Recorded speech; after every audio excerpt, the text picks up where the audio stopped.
হইলে আমাকে রাগ উঠে না, এত টিয়া খরচা করে কচু গাছ করলাম, মানুষের ছাগলে খাইয়া বিনাশ করিয়াছে কচু গাছটি রে।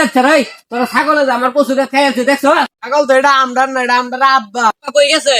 আমরা আব্বা 6 মাসে মরে খায়, 7 দিনের মরে যেতে করবার গেছে। বেড়া মারলে ফাইজলামি করস, তোর আম্মা কই গেছে? আমরা আম্মা এক মানুষ দিয়ে 2 মানুষ বানাইবার গেছে। মস্কারা করতাছস, তোর ভাই কই গেছে? আর ভাই আসমানের তারাবদ্ধ করবার গেছে। তুই না মারলে কি মস্কারা শুরু করছস? তোর বাপ গেছে কেন মারা খাইবার, তোর মা গেছে কেন, আর তুই তোর ভাই গেছে আসমানে তারা বদ্ধ করবার, তুই কি মারলে ফাইজলামি শুরু করছস?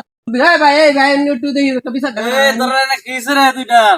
ভাই ছাগলে আমার কচু গাছ খাইয়াছি, ওন তার টেন বিচার দিলাম, মনে হ্যাঁ তার বাপ গেছে কেন ওরা দেখবার, তার মা গেছে কেন, আর তার ভাই গুলো কে গেছে আসমানে তারা বদ্ধ করবার।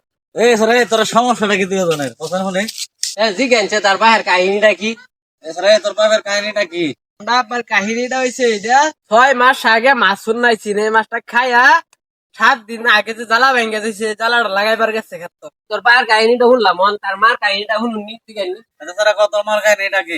এই ফাড়ার মধ্যে আমরা আম্মা হইলো 1 নাম্বার ধাত্রী, এবারে একটা ছেড়ে বাচ্চা হেন গেছে। তার মারটা শুনলাম কাহিনী, ওন তার পায়ে গুলো কি আসমানে তারা বন্ধ করবার গেছে, এটাও তুই কেন?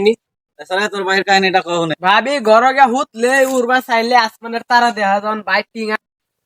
বিচার তো শুনলাম, সবকিছু সব তো দেখলাম ঠিকই আছে। সেই কথাটি কইলে ওখানে লাগে এত কিছু কথা